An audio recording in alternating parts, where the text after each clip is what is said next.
नमस्कार, चुनाव से जुड़ा कैपिटल टीवी का खास शो स्टेट्स ऑफ वॉर देख रहे हैं आप। मैं हूं आपके साथ पूजा। मिजोरम चुनाव के नतीजे भी आज सामने आ गए। मिजोरम की 40 सीटों में से 27 सीटों पर बहुमत पाकर जोरम पीपल्स मूवमेंट ने सत्ता हासिल कर ली है। तो वहीं राज्य की 62 साल पुरानी पार्टी मिजो नेशनल फ्रंट को सिर्फ 10 सीटें मिल पाई हैं, जबकि बीजेपी को यहां 2 और कांग्रेस को सिर्फ 1 सीट मिली है। तो मिजोरम से भी कांग्रेस पार्टी को बड़ा झटका लगा है। कांग्रेस पार्टी में हार पर मंथन चल रहा है, तो वहीं बीजेपी जीत के बाद अब सीएम पद को लेकर मंथन कर रही है। मध्य प्रदेश, छत्तीसगढ़ और राजस्थान का अगला मुख्यमंत्री कौन होगा, इस पर सभी की निगाहें टिकी हुई है। भोपाल, जयपुर और रायपुर में बैठकों का दौर जारी है, तो दिल्ली में भी सीएम को लेकर मंथन चल रहा है। तो सीएम पद को लेकर क्या कुछ चल रहा है इन राज्यों में, बताएंगे आपको। चर्चा के लिए मेरे साथ स्टूडियो में मौजूद हैं कैपिटल टीवी के editor in chief doctor Manish Kumar और एग्जीक्यूटिव एडिटर राजीव जी। सर, आप दोनों का बहुत बहुत स्वागत है। धन्यवाद। सर, 3 राज्यों में जीत के बाद बीजेपी तो अब सीएम को लेकर मंथन कर रही है, पर शुरुआत में सबसे पहले आपसे एक छोटा सा रिएक्शन मिजोरम रिजल्ट को लेकर जाएंगे। देखिए, मिजोरम में क्या हुआ, एक क्रिश्चियन बहुल राज्य में जहां मणिपुर को लेकर के एक नॉर्थ ईस्ट में कांग्रेस पार्टी का हवा क्रिएट करना चाह रही थी जी, सारे अकल जो है वो ठिकाने लग गए। राहुल गांधी वहां गए भी, वोट नहीं मिला और सीटें घट के सिंगल डिजिट पे आप आ गए, 1 सीट आप जीत रहे हो। तो राहुल गांधी की पकड़ कहाँ भाई, भारतीय जनता पार्टी तो वहां है नहीं। भारतीय जनता पार्टी नहीं होते हुए भी पिछले बार से ज्यादा सीट लेकर के आ गई। इनको तो वहां पे कुछ और करना था, इनसे कुछ नहीं हो पाया। तो ये कांग्रेस पार्टी के लिए ये जो चुनाव हुआ है, ये चुनाव 2024 में कांग्रेस पार्टी कहीं की नहीं रहेगी, उसकी ये शुरुआत है, उसका ये सिग्नल के रूप में देखा जाता है। बिल्कुल, कुछ सीख ले पाएंगे राहुल गांधी क्या सर? देखिए, जिस तरीके से स्थितियां बदल रही हैं और नॉर्थ ईस्ट की बात अभी हो रही थी, बड़ा हंगामा इन लोगों ने किया नॉर्थ ईस्ट को लेकर, मणिपुर को लेकर। मिजोरम जब गए राहुल गांधी तो उन्होंने पिछली तस्वीरें शेयर करने शुरू कर दी कि हम कब आए थे, राजीव गांधी जब प्रधानमंत्री हुआ करते थे, सोनिया गांधी की तस्वीर, और पूरे क्रिश्चियन लॉबी को वहां एक्टिवेट करने की कोशिश की। लेकिन परिणाम क्या हुआ?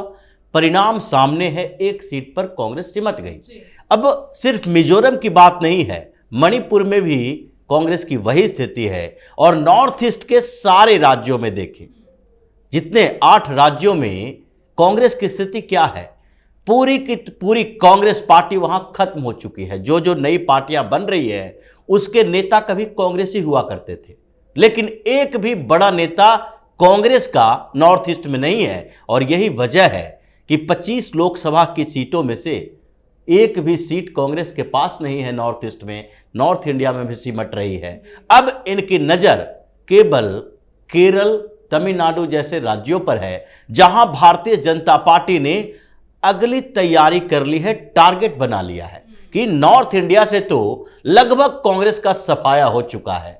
अब साउथ में जो बची खुची साख इसकी है वो भी खत्म करने की जरूरत है। तो नेक्स्ट टारगेट वही है। राहुल गांधी इस बार अपनी सीट बचा लें अगर वायनाड से, तो ये बड़ी बात होगी, क्योंकि वहां पर भी स्मृति ईरानी को ही भेजा गया है इंचार्ज बना के। वहां पर वो 2-3 बार जा चुकी हैं वायनाड के अंदर, और अगर कम्युनिस्टों से गिड़गिड़ाए नहीं, भीख नहीं मांगे कि तुम हमारा समर्थन कर दो, तो राहुल गांधी वहां से भी हार जाए। देखते हैं राहुल गांधी इन सब चीजों से क्या सबक लेते हैं। लेकिन सर, अलग अलग राज्यों में बीजेपी के अंदर क्या कुछ चल रहा है सीएम पद को लेकर? देखिए, सीएम पद को लेकर के 2 चीजें हैं जिसको समझना जरूरी है। पहली चीज क्या, भारतीय जनता पार्टी चुनाव जीत चुकी, मामला खत्म। अब जो फैसला होगा, फैसला 2 चीजों को ध्यान में रख के किया जाएगा।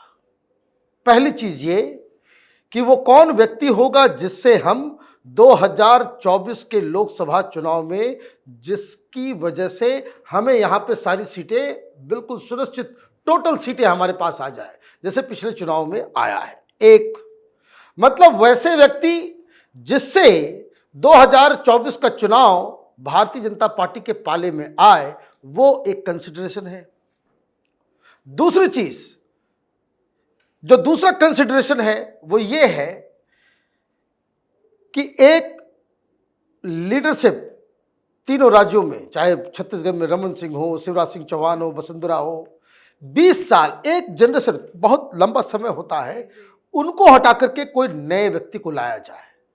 ये दो कंसिडरेशन, संगठन को आगे भविष्य के लिए तैयार करना, नए लीडरशिप को खड़ा करना, या फिर जो शॉर्ट टर्म गोल कि हमें अभी 2024 पे ध्यान देना है, तो 2024 पे ध्यान दिया जाएगा, ऐसे संकेत आ रहे हैं। लेकिन इसके लिए जरूरी नहीं है कि आप वो तीन चेहरों को जो है रिपीट। लेकिन बीजेपी तो कभी भी शॉर्ट टर्म गोल पे बिलीव नहीं करती। बिल्कुल सही कहा। और इसलिए क्या ये जो विपक्ष की तरफ से ओबीसी, दलित, ट्राइबल्स, उस तरह की जो बातें की जा रही है, उसको ध्यान में रखकर कोई फैसला लिया जाएगा? वैसे हलचल बहुत है। राजस्थान के अंदर में जो बागी थे, अब वो वसुंधरा राजे सिंधिया के साथ खड़े हो गए हैं। मुझे लग रहा है ये वसुंधरा राजे के लिए एक मुसीबत बन जाएगा। ये pressure tactics, blackmailing, backroom channel से भारतीय जनता पार्टी के टॉप लीडर्स को कोई ब्लैकमेल आज तक नहीं कर सका है, तो वो एक मसला है। दूसरा, विधायक एक तो प्रैक्टिकल होकर के, प्रैग्मेटिक होकर के कि कितने लोग आए हैं, कौन। एक बात समझ लीजिए, किसी के चेहरे पे चुनाव नहीं जीता गया है कि कोई क्लेम कर सके कि मेरी वजह से चुनाव जीता गया है राज्य के लीडर्स के स्तर पे। लेकिन ये तस्वीरें राजस्थान से निकलकर सामने आ रही है, क्योंकि 20 से ज्यादा विधायक वसुंधरा राजे के घर पे पहुंच गए। वो कह रहे हैं कि इन्हें ही सीएम बनाया जाए। ये मिस्टेक होगा अगर ये इस तरह का काम करेंगी। तो अगर केंद्र सरकार, केंद्र लीडरशिप में अगर ये भी होगा भी, चलो बना देते हैं, इस तरह की गतिविधियां अगर करेंगी तो उनको बनाते बनाते फिर मना कर दिया जाएगा। राजीव सर, गजेंद्र सिंह शेखावत और बालकनाथ को दिल्ली तलब किया जाता है, वहां वसुंधरा राजे के घर पे विधायक पहुंच जाते हैं। क्या लग रहा है राजस्थान में किसके नाम पे मुहर लगेगी? देखिए, ये वसुंधरा राजे सिंधिया के घर पर जो विधायक गए हैं, ये कोई ऐसा नहीं है कि वहां पर उनको सीएम बनाने की मांग को लेकर ही इकट्ठे हुए हैं। ये एक अफवाह फैलाया गया है, क्योंकि वसुंधरा राजे भी जानती है कि भारतीय जनता पार्टी में केंद्रीय नेतृत्व को दबाव में नहीं लाया जा सकता। और पहले भी जो चुनाव हुए हैं उसमें वसुंधरा राजे सिंधिया को मनाया गया, थोड़ी मैनेज करने की कोशिश की गई, लेकिन ऐसा नहीं था कि उन्हीं के चेहरे पर चुनाव हुआ। जैसा कि डॉक्टर साहब ने कहा कि चेहरा कोई नहीं था, चेहरा सिर्फ पीएम मोदी थे। कमल का निशान जो है, कमल का फूल है, वही चेहरा था सारे राज्यों के चुनाव में। तो पीएम मोदी के चेहरे पर जब चुनाव लड़ा गया है तो फैसला कौन करेगा? और इसलिए अभी जो डॉक्टर साहब ने कहा कि ये 2-3 कंसिडरेशन है भारतीय जनता पार्टी के पास कि कैसे हम आगे जो सीएम चुने वो 2024 के लिए संगठन के स्तर पर काम कर सके, लोगों का भरोसा जीत सके, और फिर दूसरे स्तर पर जो वहां पर कोशिश की जा रही है कि ये जो सीएम बने वो सिर्फ इस स्टेट के लिए नहीं, उस प्रदेश के लिए नहीं, एक नया परसेप्शन क्रिएट भी किया जा सके कि देखो, अगर पीएम मोदी पर हमने भरोसा किया स्टेट में भी, तो उन्होंने जो नेतृत्व दिया है वो नेतृत्व कैसा है। क्योंकि ये सामान्य बात नहीं है, आप बिना चेहरे का चुनाव जीतते हो। किसी स्टेट में, स्टेट लीडरशिप में आप नहीं कहते हो कि ये सीएम का आपका उम्मीदवार होगा, फिर भी केंद्रीय नेतृत्व पर वहां के लोगों ने भरोसा किया तो उस भरोसे को कायम रखना है। और इन जगहों पर जो सीएम का चुनाव हो रहा है, इस बात के लिए कि 2024 में सिर्फ छत्तीसगढ़, मध्य प्रदेश और राजस्थान नहीं, बल्कि उससे बाहर के स्टेट में भी इस बात का जिक्र किया जाए, नैरेटिव पैदा किया जाए कि हमने किन लोगों के हाथ में जिम्मेदारी दी है। ये जो विपक्ष और कांग्रेस पार्टी चिल्ला चिल्ला कर हिस्सेदारी, दावेदारी की बात करती है, ये जातियों में बांट रही है। ये जातियों में बंटने वाले हिंदू समुदाय अब नहीं है, ये पीएम मोदी के पीछे खड़े हैं और वही तय करेंगे कि 2024 में इन लोगों का एजेंडा फिर से चलेगा और या नहीं। इस गाइडेंस का मैसेज सीधा सीधा मध्य प्रदेश से आ रहा है, क्योंकि जब जब शिवराज जी से पूछा जाता है कि भाई आप मुख्यमंत्री बनेंगे या नहीं, आपको कोई फोन आया, तो वो कहते हैं नहीं नहीं, बिल्कुल गुड बॉय और जेंटलमैन की तरह कहते हैं कि नहीं, मैं तो बीजेपी का कार्यकर्ता हूँ, जो जिम्मेदारी मिलेगी निभाऊंगा। देखिए, वो मंझे हुए विद्यार्थी परिषद के कार्यकर्ता रहे, फिर बीजेपी के युवा मोर्चा के राष्ट्रीय अध्यक्ष रहे।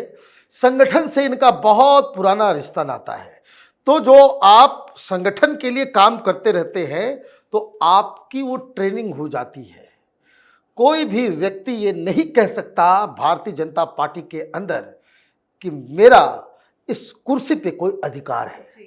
ये जो कहेगा वो जाएगा, फिर उसको वो कुर्सी नहीं मिल सकती। ये आप क्लियर कट समझ लीजिए। ये जो बागी उम्मीदवार मीडिया को बुला करके ये कह रहे हैं राजस्थान के अंदर कि भाई वसुंधरा बन जाए, उनको पार्टी में वापस भी नहीं लाया जाएगा। भारतीय जनता पार्टी में एक डिसिप्लिन नाम की चीज होती है। इसलिए आपने बिल्कुल सही कहा, एक आर्डेंट गुड बॉय की तरह वो कह रहे हैं कि मैं तो पार्टी का कार्यकर्ता हूं, पार्टी का जो आदेश होगा उसको मैं मानूंगा। और इसी लैंग्वेज और इसी स्टैंस की वजह से जो इन्होंने पोजीशन लिया है, शिवराज सिंह चौहान रेस में बने हुए हैं। अगर वही नम्रता अभी दिखाते रह गए तो ऐसा हो सकता है कि उनको फिर से मौका दे दिया जाए। लेकिन मुझे लग रहा है इट इज़ हाई टाइम। कभी आप कुछ चीज़ के लिए कुछ समय उसका टाइम होता है कि when आपको फिर बदलाव करने की आवश्यकता पड़ती है। ये टाइम आ गया है भारतीय जनता पार्टी के लिए कि जिस तरह से आपने राजस्थान, जिस तरह से उत्तर प्रदेश में एक बहुत ही पॉपुलर मुख्यमंत्री का चेहरा बना करके आपने खड़ा किया, जैसे असम के अंदर एक बड़ा लीडर आपने खड़ा किया, जिस तरह से तमिलनाडु में एक बड़ा लीडर आप खड़ा कर रहे हो, मध्य प्रदेश, छत्तीसगढ़, राजस्थान, झारखंड, हिमाचल, उत्तराखंड में एक लीडर ऑलरेडी बड़ा चेहरा है। तो यहाँ भी आपके पास उस तरह के लीडर्स होने चाहिए। ये सबसे पहला और प्राइमरी कंसिडरेशन होना चाहिए। दिल्ली से मुहर लगती है तो वो नेता ऑटोमेटिक बड़ा ही हो जाता है। लेकिन सर, छत्तीसगढ़ चलते हैं, वहां पे क्या कुछ चल रहा है? क्योंकि आज रायपुर में विधायकों की बैठक हुई, मंथन दिल्ली में चल रहा है, किसके नाम पे मुहर लग सकती है? कि वहां पर भी विचार यही किया जा रहा है कि छत्तीसगढ़ लोकसभा चुनाव के स्तर पर देखा जाए तो बहुत बड़ा राज्य नहीं है, बहुत ज्यादा सीटें नहीं है, लेकिन फिर भी छत्तीसगढ़ से एक बड़े संदेश दिए जा सकते हैं जो आदिवासियों के अधिकारों के लिए हो, जो 84 सीटें जो रिजर्व है एसटी के लिए उसके लिए हो। यानी कि पूरे देश में जिस तरीके से राष्ट्रपति चुनकर पीएम मोदी ने कहा कि हम सबसे निचले तबके को सबसे ऊपर का पद देकर उनको एक बताने की कोशिश कर रहे हैं कि पीएम मोदी के नेतृत्व में हिंदुस्तान अब सबके लिए सारे दरवाजे खोल के रखा है। ये कांग्रेस की सरकार नहीं है। तो इसलिए छत्तीसगढ़ से जो संभावनाएं दिख रही है इसी बात की है कि मातृ वंदना शक्ति अधिनियम का उपयोग किया जाए, आदिवासी महिला को चुना जाए। और इस पर चर्चा सबसे ज्यादा है कि इन दोनों के कॉम्बिनेशन को देखो ताकि छत्तीसगढ़ से संदेश मध्य प्रदेश में भी जाए, राजस्थान में भी जाए, झारखंड में भी जाए, उड़ीसा और पश्चिम बंगाल में। डॉक्टर रेणुका का नाम ज्यादा चल रहा है वहां पे। बिल्कुल, वो ट्राइबल अफेयर्स मिनिस्टर हैं और इसलिए उनके ऊपर भरोसा किया जा रहा है कि वो मुख्यमंत्री की सबसे प्रबल दावेदार हो सकते हैं। बिल्कुल सर, आप दोनों का बहुत बहुत धन्यवाद। धन्यवाद। तो 3 राज्य मध्य प्रदेश, छत्तीसगढ़ और राजस्थान में बीजेपी ने कांग्रेस की जड़ें खोद डाली है। कांग्रेस पार्टी में बवाल मचा है तो बीजेपी जीत के बाद आगे की रणनीति में जुड़ी हुई है। अलग अलग बैठकें, अलग अलग मंथन का दौर जारी है, पर बताया जा रहा है कि पीएम मोदी कुछ बड़ा फैसला लेकर हर किसी को चौंका सकते हैं। अब देखते हैं कि सीएम पर किसके नाम पर मुहर लगती है। आप अपनी राय कमेंट कर लिखिए। देखते रहिए कैपिटल टीवी। नमस्कार।